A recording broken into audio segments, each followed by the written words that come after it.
भैया बा।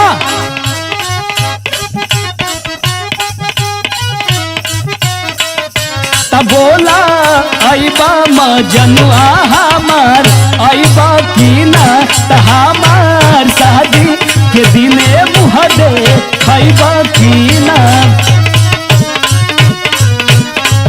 जो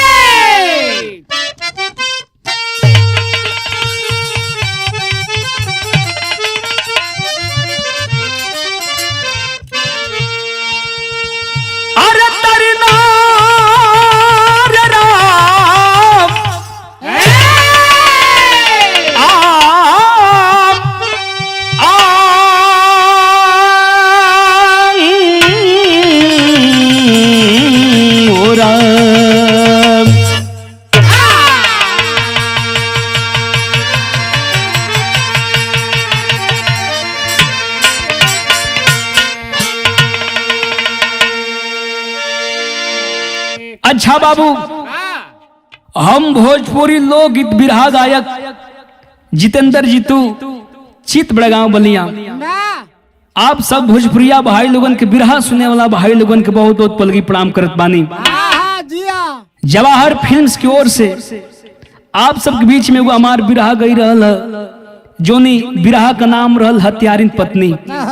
ई बिरहा करवा से ढेर सारा प्यार आशीर्वाद देहनी।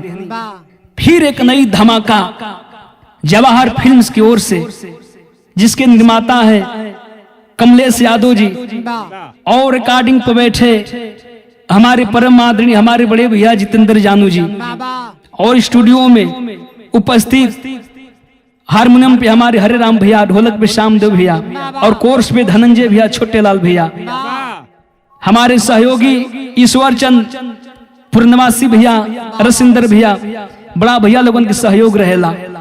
आप सबके बीच में एक और हम बिरहा भेजत बानी, जो बिरहा का नाम बा बेवफा पत्नी।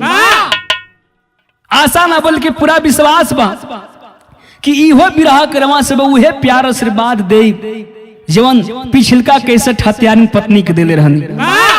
आइए मास्टर, 4 लाइन भूमिका में कवि की लेखनी सवाल करती है क्या?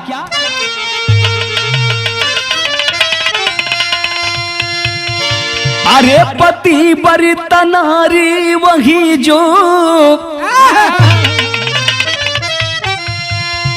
अरे पति के लिए अपना सब कुछ लुटाए। अरे पति बरिता नारी वही जो, अरे पति के सेवा में अपना जीवन बिताए। अरे पति बरिता नारी वही जो, अरे पति के लिए जान अपनी गवाए। कहे शिव जी पति बरिता नारी वही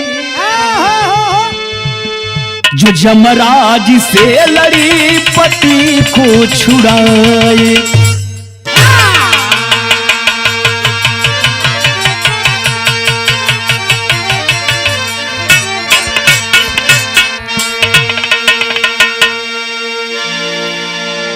अरे बाबू, भूमिका में कवि लेखनी स्पष्ट करती है पतिव्रता नारी के कहल जाला। एगो हरे राम भैया गजल के भाव लगल कैसे?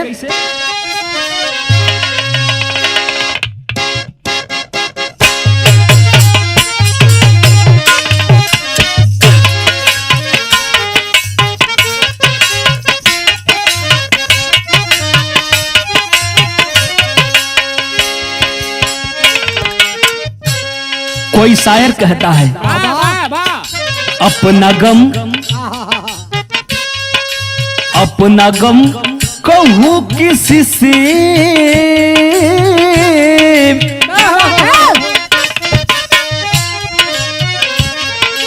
अपना गम कहूँ किसी से, अरे कहते हुए डरते हैं। क्या बात है, क्या बात है ये।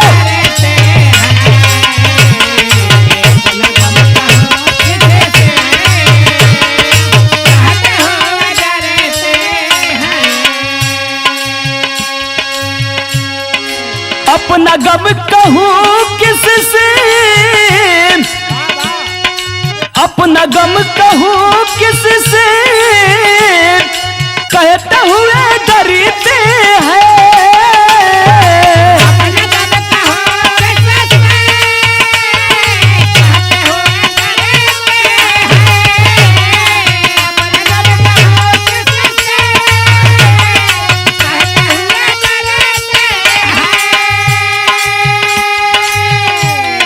अपना गम कहूँ किससे, अरे कहते हुए डरते हैं। रिकॉर्डिंग को बैठे जितेंद्र भैया, जरा गौर कीजिएगा। एक ही जो दिल मेरा, एक ही जो दिल मेरा, अरे लाखों लोग मरते हैं। क्या बात है, क्या बात है, लाखों लोग मरते हैं।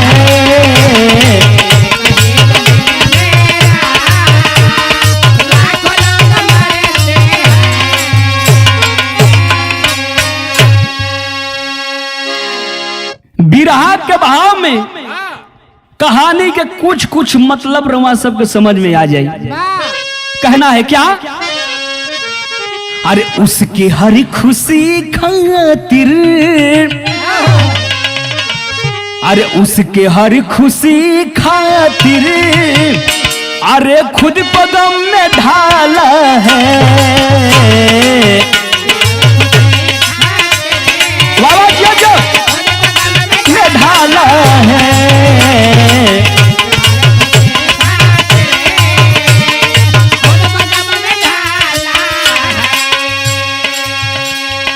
उसके हर खुशी खातिर खुद को दम में ढाला है।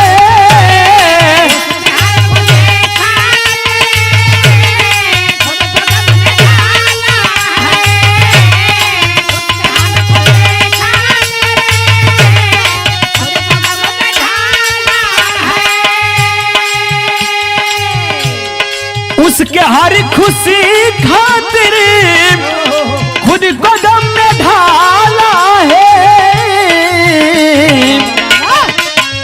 और क्या उसने क्या किया, उसने मेरे प्याले में,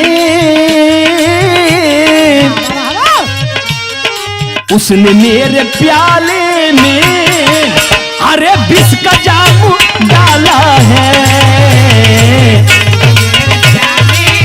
क्या बात है, क्या बात है, अरे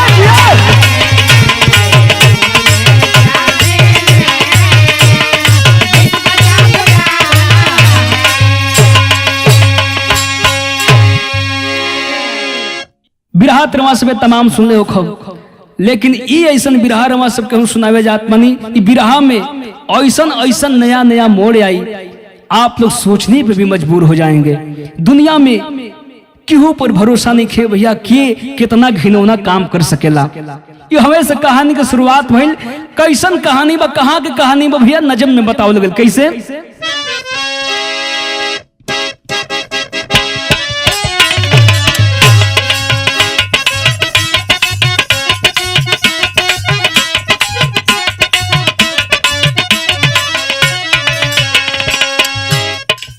दोष कुदरती का दू,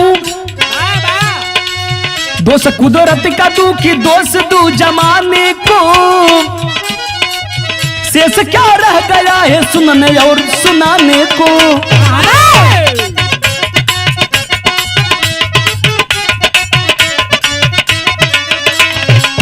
कहानी लिखने में, कहानी लिखने में कलम भी आग भरती है। कहानी लिखने में कलम भी आह भरती है, चाह के राह में मानवता भी सी सकती है।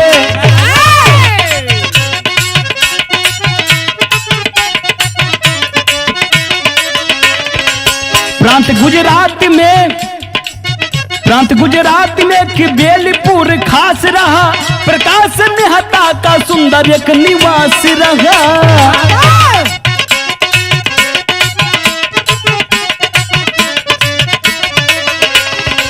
बेटा प्रमोद जिनका शादी को रचाए हैं, बेटा प्रमोद जिनका शादी को रचाए हैं, बहु प्रति को देख फूले ना समाये हैं।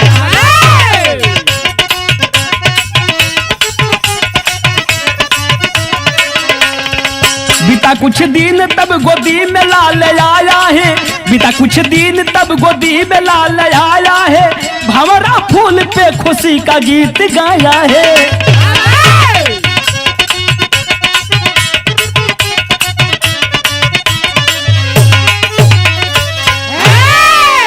अरे बाबू पहले कहानी क्रमश में साफ सब समझ ली। प्रांत गुजरात में एक गांव बेलीपुर खास, बेलीपुर के रहे वाला बाबू प्रकाश मेहता की पत्नी के नाम लालसा बतावल गई। भगवान गोद में दूठ बेटा दिले हुवन, बड़ बेटा विनोद और छोटका बेटा प्रमोद।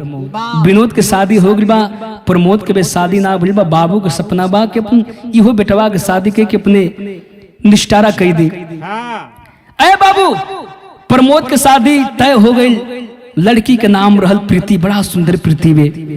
शादी भइल, दुल्हन बन करके प्रीति जब प्रमोद के घर में आयल हो, बड़ा खुशी बा, बड़ा प्यार बा। धीरे धीरे जब कुछ दिन बीतल, ओकरे तन से एक लड़का जन्म भइल। एक लड़का के जन्म भइल, जो लड़का का नाम प्रियांशु बतावल गए। धीरे धीरे दिन बीतत बा, लेकिन देखा हो एक दिन प्रीति अपने पति प्रमोद से बात कलस। का कलस भैया? उहे गीत बा जौन गीत हमार रसिंदर भैया अपूर्णवासी भैया के बड़ा पसंदीदा गीत है। यही से बिरहा में गीत के राखे के पड़ल। कैसे भैया बा?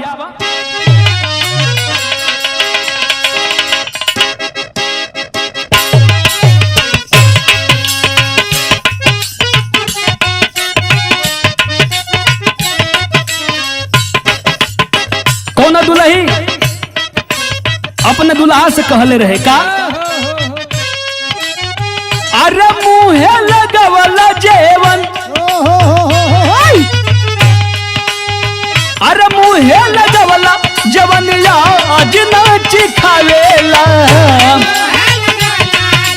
आज नाच खावेला।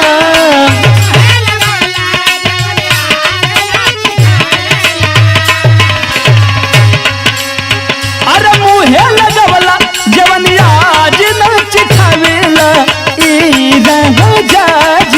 राजा जी कहे के करे जा कुहकावेला, राजा जी कहे के करे जा कुहकावेला।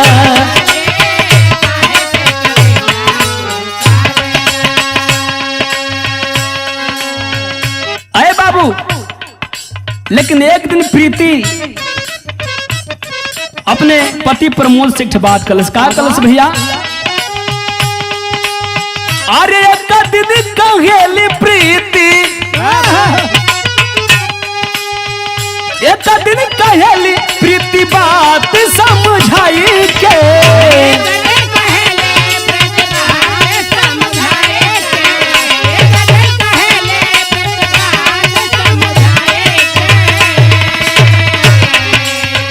एक दिन कहेली प्रीति बात समझाई के।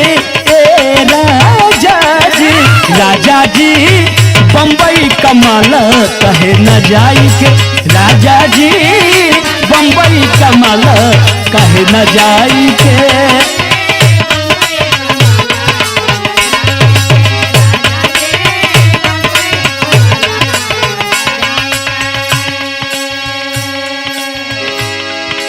और दुल्हन को बात कलस का, केहू के न नीक लगे सैया जी दूरी, केहू के न नीक लगे सैया जी दूरी। के जोर बा दबौले मजबूरी, अरे महंगी के जोर बा दबौले मजबूरी।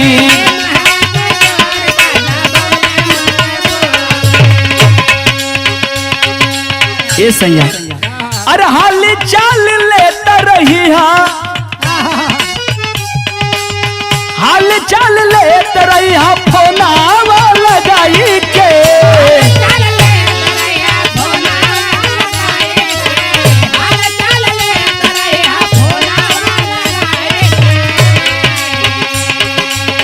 हाल चाल लेते रही फोनावा लगाई के।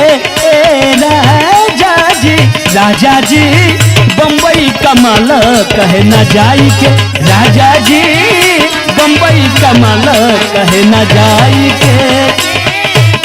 जो क्या बात है,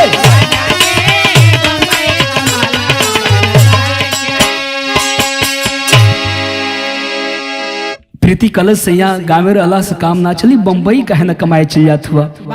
प्रमोद कहलन की सही कहतड़ू रहा, एगो हमार दोस्त बंबई में रहलन, हम बात करे थे।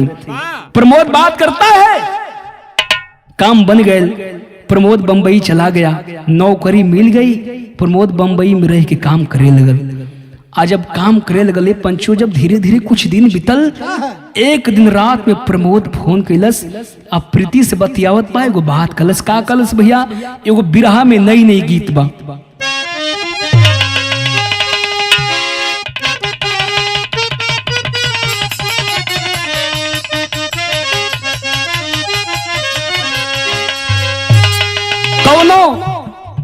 दुल्हे के दुल्हा परदेश कमाए जात बा, मेहरारू दुआरी के कौड़ा खड़ा हो गई।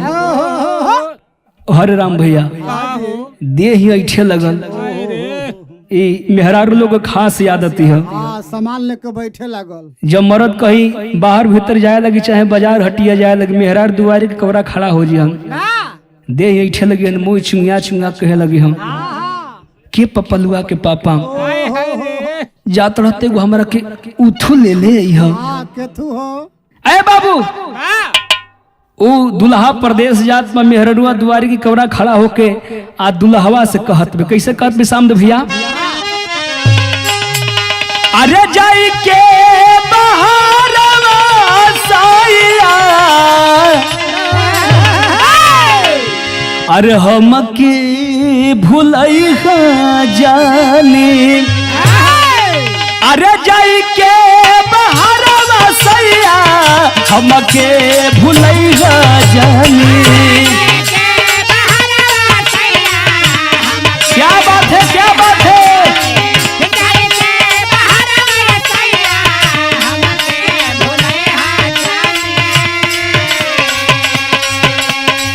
जाई के बहारवा सैया हमके भुलई जानी। ए राजा हो अखिया के झुलुहा झुलैहा जमिए जा,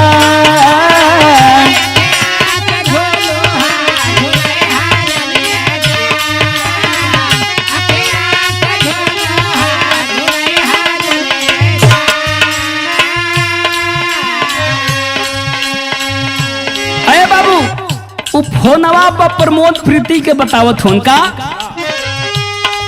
मिलल किराया पे बा सुंदर मकनिया धनी,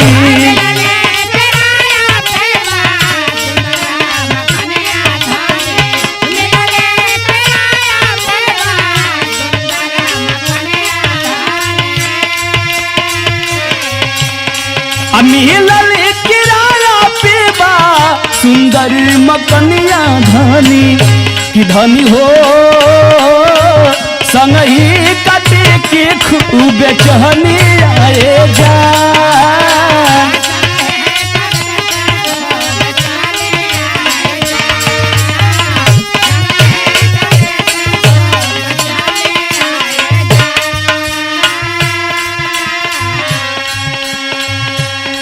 एगो और बात और कहलन प्रमोद का, यही जब बचावा के खूबे पढ़ावल जाई,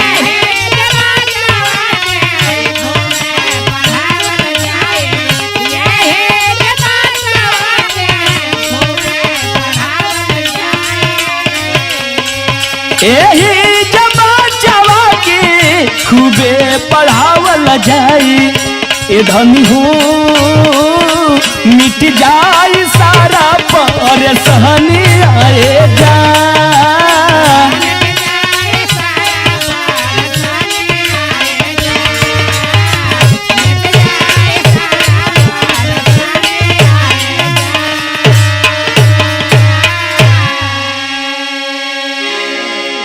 प्रमोद कलन प्रीति यही बम्बई में खूब सुघर एगो किराया पर मकान ले है। हम चाहत नहीं प्रीति कि तू आ बेटा प्रियांशु दोनों जने आ जा लो। आज बजा तो हमरो बड़ा खाना वाना बनावे के दिक्कत होला, बड़ा परेशानी होला। यही जा हमार भी परेशानी दूर हो जाई। आप बेटवा प्रियांशु को यही जा खूब पढ़ावल जाई, खूब लिखावल जाई। आए है बाबू जेबे तनी बात प्रीति सुनस कलस की ठीक है सैया देखल जाई। अरे बाबू जवान फोन को रखता है। आज जब फोनवा रखलस से भैया देखा रात के 10 बजे वो प्रमोद बात किया। धीरे धीरे टाइम बीते लगल। जब घड़ी 1 बजे उलस हो, जब घड़ी रात के 1 बजे उलस अपने बचवा के ले कि एगो अलग कोठरी में वो प्रीति सुतलबे, आप बाहर वाली कोठरी में प्रमोद के माई बाबू यानी प्रकाश मेहता आ बुढ़िया लालसा सुतल है। अरे बाबू दोनों सुतल हन, लेकिन देखा है पंचो 1 बजे रात में एगो अचानक घटना घटल। कौन घटना घटल भैया? बिरहा में एगो गीत बा। कौन गीत बा?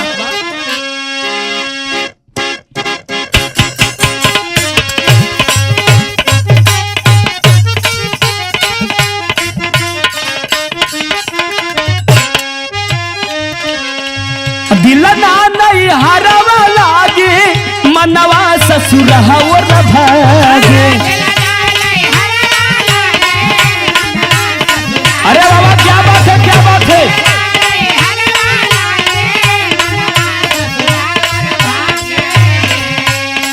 दिलना नहीं हरवा लागे मनवा ससुरहा और भागे। जगले जगले होला भीनु सार। अरे गवना गवना रटत रहनी गवनो ना भइल। अरे ससुरा में मोर पियावा नादान। अरे गवना गवना रटत।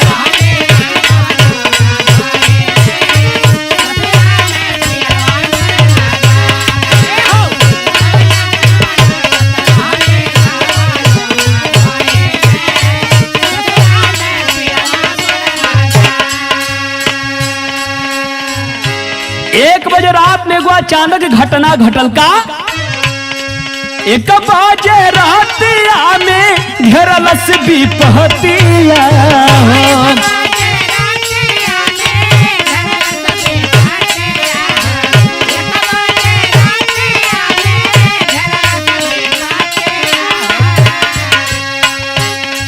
एक बजे रहतिया में घेरलस विपहतिया हो।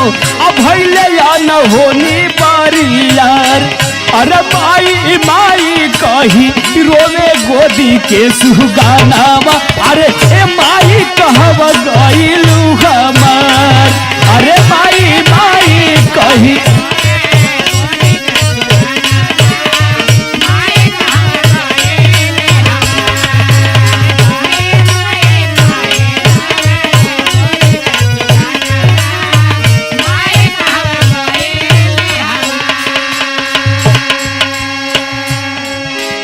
एक बजे रात में बूढ़ा बूढ़ी के नींद टूटल देखत हो करे।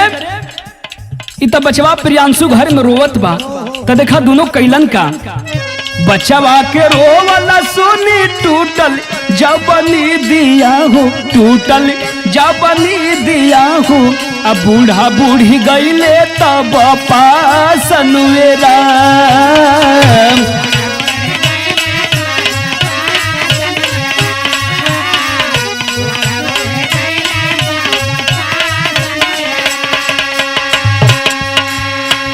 वही रात खोजत खोजत खेता वा में गईले यार। खेता वा में गईले हो।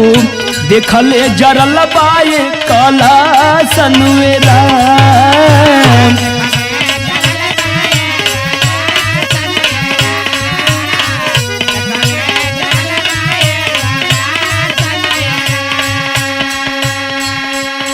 आ दुख के पहाड़ टूटल धीरे धीरे लोग जुटल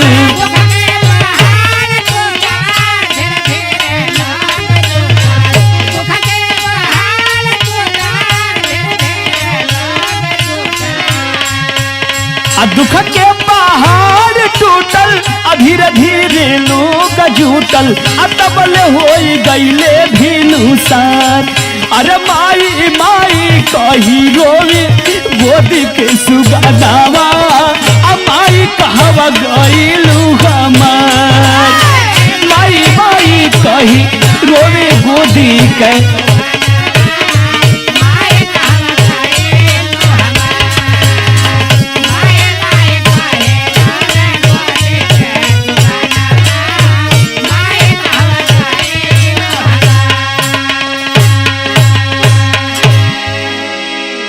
दोनों बूढ़ा बूढ़ी जब घर में गिलन देख के प्रियांशु रोत पा माई हमार छोड़ के कहाँ चल गई माई छोड़ के कहाँ चल गई दोनों बूढ़ा बूढ़ी बड़ा परेशान भइलन प्रकाश मेहता बड़ा परेशान भइलन कि आखिर में बहू गई तो कहाँ गई वही रात प्रकाश मेहता एक तरफ खोजे बद निकलत हुन तो एक तरफ प्रमोद के माता जी लालसा देवी खोजे निकलली खोजत खोजत भोरहरी हो गई जात जात एगो खेत में जब पहुंचलन नी पंचो वही खेत में एक ठे जरल लाश मिलल लाश जर गिल बा चेहरा पहचान में ना आवत बा आखिर में जरल बा तो के जरल बा धीरे धीरे बिहान भइल पूरे गांव के लोग जुट गए तो देखा भइल का टीरी में भाव लगल कैसे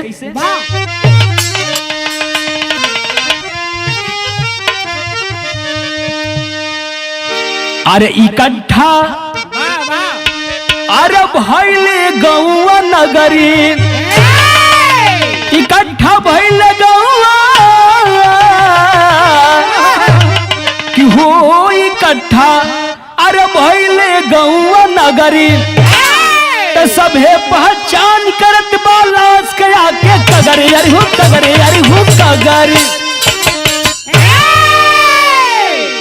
सभे पहचान करत बा लाश के आके कगरी इकट्ठा भइले गौवा नगरी पूरे गांव के लोग जुटल अरे यार जरल त के जरल प्रकाश मेहता बैठल बड़न बगल में पत्नी लालसा बैठल बड़ी दोनों आदमी की शंका बा कि हमनी के बहु गायब बे चेहरा तो पहचान में ना आवत बा लेकिन देखे मेरे दोस्तों हाथ के जौन अंगूठी रहल वो अंगूठी पर साफ प्रमोद और प्रीति का नाम लिखा था अंगूठी से पहचान में आ गई घर में मंगलसूत्र से पहचान में आ गई पहचान गए आज अब लोग पहचानन प्रकाश मेहता जब पहचानन ने भैया गांव में अफरा तफरी मच गई शोर हुआ हल्ला हुआ ये खबर के सुन के पुलिस प्रशासन के लोग भी आ गए तो कहना है क्या तो पुलिस प्रशासन खबर सुनकर अरे पुलिस प्रशासन खबर सुनकर आ पहुंची है तब तत्काल कैसे हुआ और कब हो गया सबसे पूछने लगी सवाल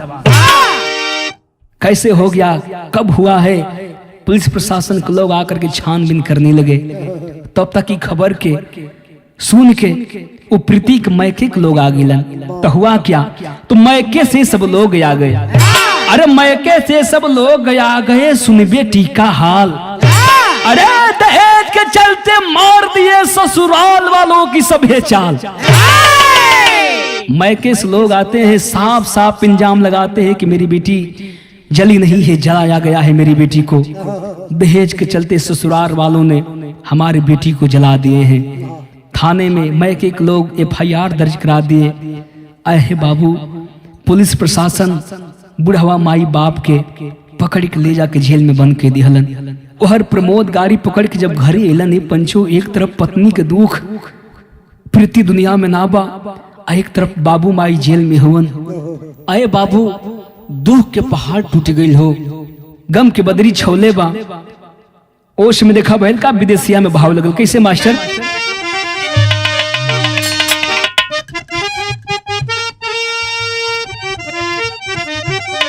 तजलिया से रिहा भइल अरे माई बाबू गोरी आइले अरे भइल हटिया टकी बाबू अरे छोड़ा ले जगह नवा 6-7 महीना के बाद प्रशासन ने दोनों बूढ़ा बूढ़ी को रिहा कर दिए। कोई सबूत न मिलने के कारण रिहा कर दिए। जब दोनों बुढ़ावा बूढ़ी घरे इलन हो तो देखा हो गांव नगर के ताना बर्दाश्त ना होता, लोग ये मनवा में फुसु फुसु बतौत बाकी सरवा दहेज के चलते ये जरौले हुआ इ ताना बर्दाश्त ना भइल। बुढ़ावा बाप के एक दिन हार्ट अटैक आइल, अचानक दुनिया की संसार के छोड़ के चले गिलन। अब 13 ना बीतल रहे पंचो तब तक एगो औरी घटना घटल। का हादिसा अचानक देखे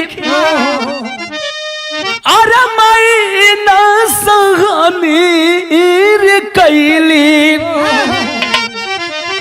अरे मरी गईली मई घेरला, अरे गम के बदरिया। माई भी सदमा के बर्दाश्त ना कैली। अचानक वो बुढ़िया मतारी की भी मौत हो गई। दो गो मौत घर में देख के एकदम प्रमोद के दिल टूट गई। कैसो 13 बितौलन त 13 बिता के प्रमोद बेटावा के साथ ले अरे चली आइल बम्बे जहवा अकारेलीनु करिया। अपने बेटवा प्रियांशु के लेके गांव से समाज से एकदम मन उब गइल बा, दिल में बड़ा कष्ट बा। बेटवा के लेके बॉम्बे आ गलन जहाँ काम करत रहलन। आज जब बॉम्बे अलन तो देखा धीरे धीरे दिन बीते लगल। भयल का त 14 साल नियर आए लागल, अरे माना घबराई लागल, अरे लाल के लिए के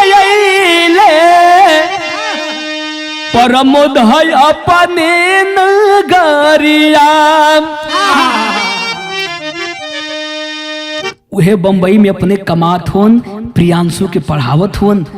कर 14 साल बंबई में रह गिलन। आज जब 14 साल बीतले भैया, यह 2020 जब 2020 आया है, प्रमोद सोचलन कि तनी गांव घूम ले।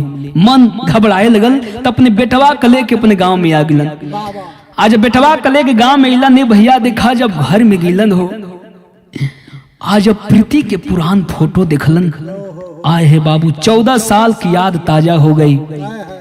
आंख में आंसू छलक उठल और रो रो के प्रमोद फोटो के सामने दहले हुन। एगो बात कहलन। का कहलन भैया? अरे एगो तोहर बिना, अरे एगो तोहर बिना सुन भवनवा, अरे अंगनवा लागी काटे धावी हो।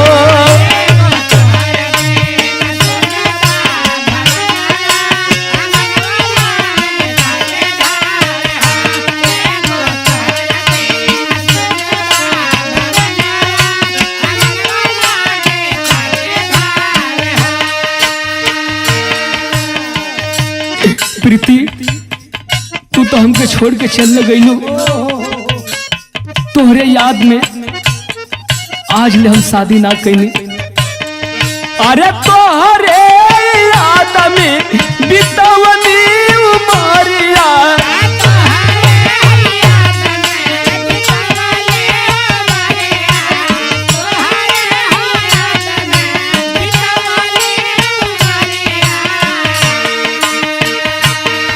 अरे ये मेरी सपना मिललू ना खबरिया।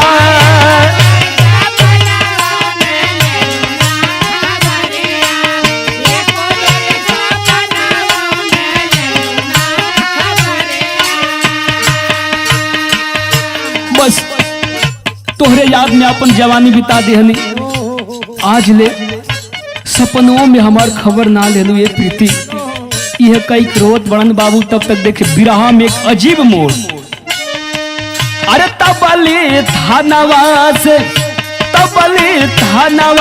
से आइल बाटे फोनवा, अंगनवा लागे काटे धार हो।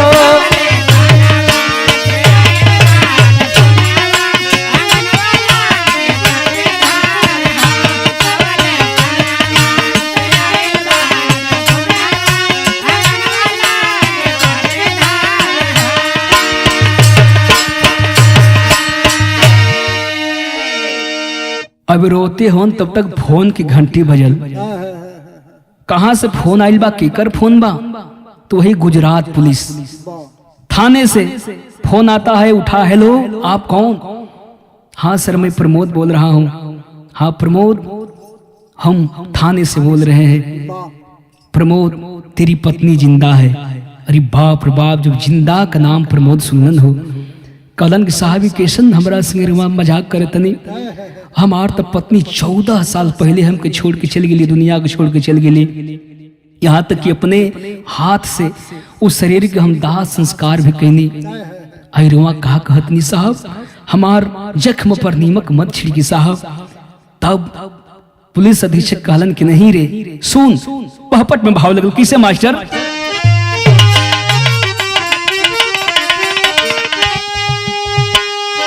अरे सुन क्या परमद भइले, अरे सुन क्या परमद भइले, एकदम मौन फोन जब आइल बा। अरे खुशी के दिल में बाजल बा रिंगटोन फोन जब आइल बा।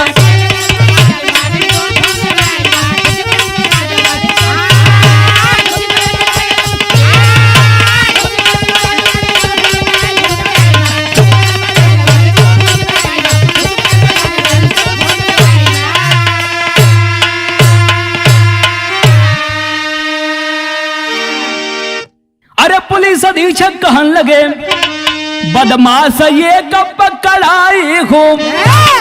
अरे आपकी पत्नी अभी है जिंदा, साफ साफ बतलाई हो। अरे सोचे लो परमद आखिर जरल तब कौन फोन जब आइल बा। खुशी के दिल में बाजल बा रिंगटोन फोन जब आइल बा। अरे बाबू प्रमोद के बतिया जब पुलिस अधीक्षक सुन कहलन कि विश्वास नहीं है, ये तेरा व्हाट्सएप नंबर है? हाँ साहब व्हाट्सएप नंबर है। ठीक है मैं फोटो भेज रहा हूँ। अरे बाप रे बाप, 2 मिनट के अंदर जब व्हाट्सएप से फोटो आता है मेरे दोस्तों, वही चेहरा, वही आंखें, वही ओठ, वही सब कुछ। थोड़ा उम्र के हिसाब से आंखों के नीचे झुर्रिया पड़ा है मेरे दोस्तों, चेहरा से मिलता जुलता। अरे बाप रे बाप, प्रमोद सोची पे मजबूर हो गिलन। हे भगवान क्या मैं सुन रहा हूँ, जेकर 14 साल पहले हम लाश जरौनी अपने हाथ से, वो हमार पत्नी जिंदा कैसे हो सकेले। चल हलन थाने पे। आज थाने पे गिलन ये बाबू जब सामने अपनी पत्नी प्रीति को देखते हैं अवाक रह गिलन। अरे बाप रे बाप, ये मैं क्या देख रहा हूँ। विश्वास, आंखों को विश्वास नहीं हो रहा था।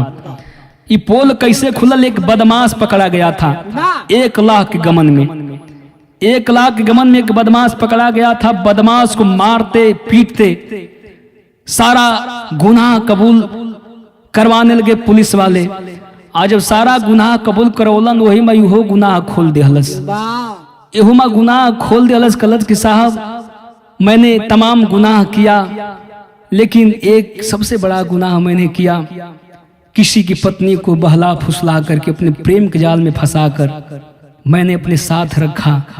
आए हैं बाबू, जब इतनी बात पुलिस वाले सुनते हैं तब प्रमोद को बुलाए हैं। प्रमोद के सामने उसकी बीवी प्रीति को बुलाते हैं और कहते हैं कि साफ साफ बता तुम दोनों जो हम लोगों को बताए हो।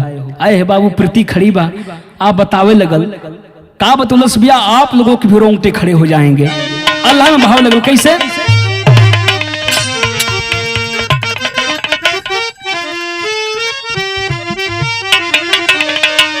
हाय राम, अरे नींद नाही जाने,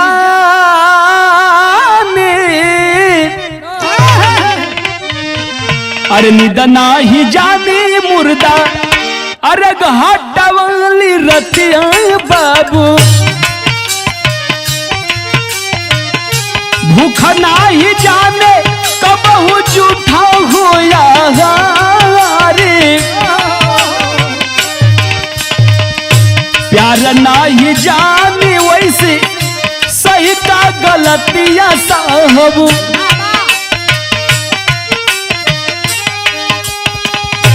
बचपन के हुए हमारे गौए कैया रे, ई नहीं के खातिर तुहके बम्बई पठवनी स्वामी,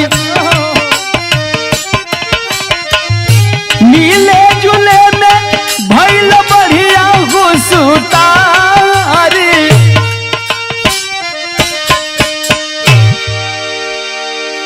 अरे बाबू कहानी बताने लगती है साहब, तनी शांति से हमारी बात की समझ लीजा। जो बदमाश था उसका नाम पवन बताया गया। पवन को सामने बुलाती है और कहने लगती है कि साहब यह पवन हमरे गांव के बगल की यारवन बचपन से इनकरा से बेपनाह मोहब्बत करत रहनी। हमार बाबू माई जबरदस्ती शादी प्रमोद से कही दिहलन। प्रमोद हमारी मांग में एक बार सिंदूर डलन, लेकिन हम रोज हर रोज पवन के नाम की सिंदूर लगावत रहनी अपने माथे पे। मिले जुले में दिक्कत परेशानी होत रहल। ब्याह हो गया के बाद तब तक तो ठीक रहल, लेकिन जब से हमार सैया बॉम्बे गिलन, अब बॉम्बे भेजवावल भी हमार काम रहल। जब बॉम्बे चले गिलन तो कुछ हमके फुर्सत लगल मिले बदे, लेकिन हमके फजीहत कब जनाए लगल जब बम्बई से फोन सैया करे लगलन कि तोहरो बम्बई आवे के बा। तब सोच गनी कि कुछ ना कुछ करे के परी। ए साहब तब ई काम हम कहने, क्या काम की हो साफ साफ बता।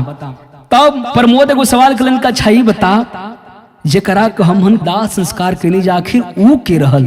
तब वो बताने लगती है। क्या बताती है भैया, तनी सदर ले लल्हा। त एक दिन भिखारी ने त नारी आईली घरावा,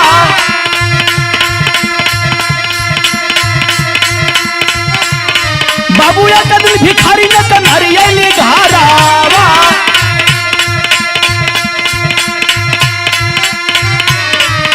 भिखिया मांगत रहे करी के गुहारा,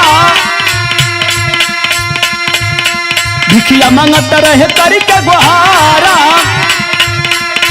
अरे ले जाके धारावा में बंधता बनावानी, अपन पोशाक गई कई सिंगारा। अरे रतिया में फोन कई यार के बोलावानी, ले जाके खेतावा में दिहनी जमारा, ले जाके खेतावा में दिहनी जमारा। अरे तेलवा गिराई के जरवा नीचे हारावा, साहब तेलवा गिराई के जरवा नीचे हारावा।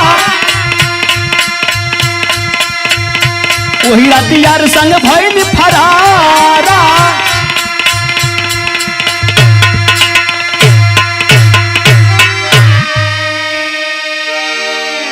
ए साहब जब बम्बई बोलावे लगलन तबे से अपन सुतार हम खोजे लगने कि कैसे या से हम फरार हुई। खोजत खोजत रास्ता खोजत खोजत एक दिन एगो रास्ता मिलल। एगो भिखारिन भीख मांगत दोपहरिया में घरे आई। संजोग से घरे केहू ना रहल। वो भिखारिन के अपने घर में ले गईनी, भूसा वाला घर में ले जाके को बैठा देनी, बैठा के खाना वाना खियोनी। आ खाना खियोले के बाद ओके वही घर में बंधक बना के राख देनी। रात भइल ओकरा लगी गईनी, जाके आपन अंगूठी, आपन मंगलसूत्र, आपन साड़ी, आपन गहना गुड़िया, आपन चूड़ी, आपन कंगन सब सिंगार कई के फिट केनी। फिट केले के बाद ये साहब 12 बजे ऊ औरत के घर से लेके बाहर गईनी। आप पवन के फोन पर बुला देले रहनी। पवन भी आयल रहलन। आ खेत में ले जाके दोनों जने ढाठी लोर दे के वो भिखारिन के मुआ देहनी जा। आ भिखारिन के मुँहले के बाद ऊपर चेहरा पर किरासन तेल डाल के आग धरा देहनी जा, ताकि सबके नजर में ई होई कि प्रीति मर गिल बे। सबके नजर में ई होई कि प्रीति मर गिल बे। हम पवन के लेके अपने यार के लेके फरार हो गए नहीं। और आज तक हम धरती पर जिंदा बानी। सबके नजर में हमार सास, हमार ससुर, हमार पति, पूरे गांव को नजर में हम मर गिल बानी, लेकिन आज भी अपने यार के लेके जिंदा बानी। आए है बाबू जब तनी कहानी को प्रमोद सुनता है, पूरे पुलिस प्रशासन के लोग सुनते हैं, अभाग हो गए। अरे बाप रे बाप, ऐसा तो कोई सोच भी नहीं सकता था। बार नारी बार औरत, इतना तुम कर सकती हो। अरे बाबू, तब तक एक आवाज चीरती हुई फाड़ती हुई आती है। किसकी आवाज थी? कैसन आवाज रल भैया? कड़ी में भाव लगल। अरे जैसे दिहालू बगल के जराई ए माई, अरे जैसे दिहालू बगल के जराई ए माई, वही दिन दे ले रातू अमरू के मुआई ए माई।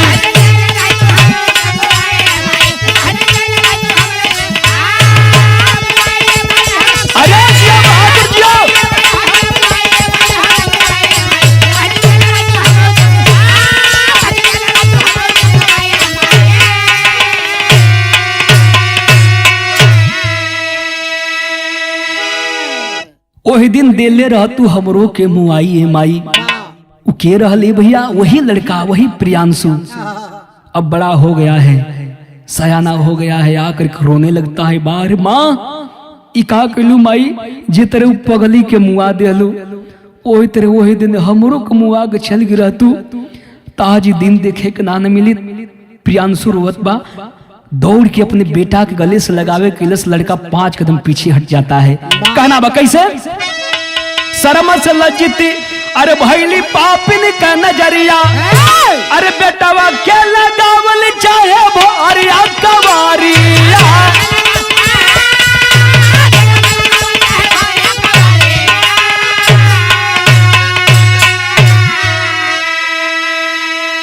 बेटा प्रियांशु 5 कदम पीछे हट गया, कहता है माम, अरे जय तुम दिहालू हमारे पापा के भूलाई ए माई।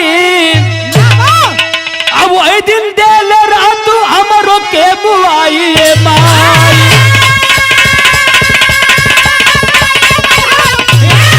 अरे क्या बात है?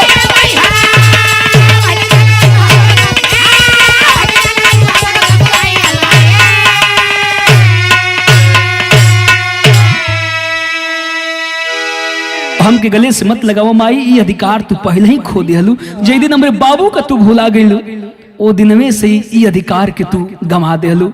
अपने पिता को लेकर के वह बेटा चल देता है। चला पापा, अब जैसे चला लेकर के जाने लगता है। वो प्रीति रो रही है। लेकिन देखे मेरे दोस्तों, बुरा काम का बुरा नतीजा ना मानो तो कर देखो। आज जिसने जिसने किया है यारो, उसका उसका घर देखो।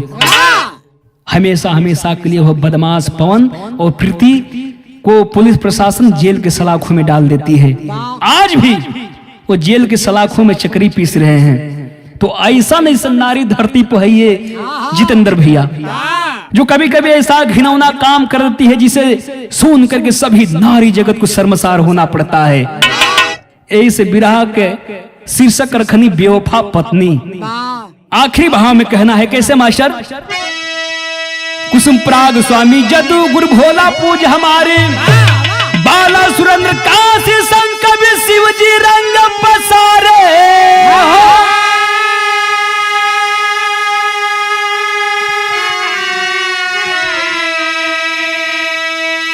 अरे इकट्ठा भइल गौआ नगरी, अरे इकट्ठा भइल गौआ नगरी, जितेंद्र ओम प्रकाश का गीत गुजरती बस गरी।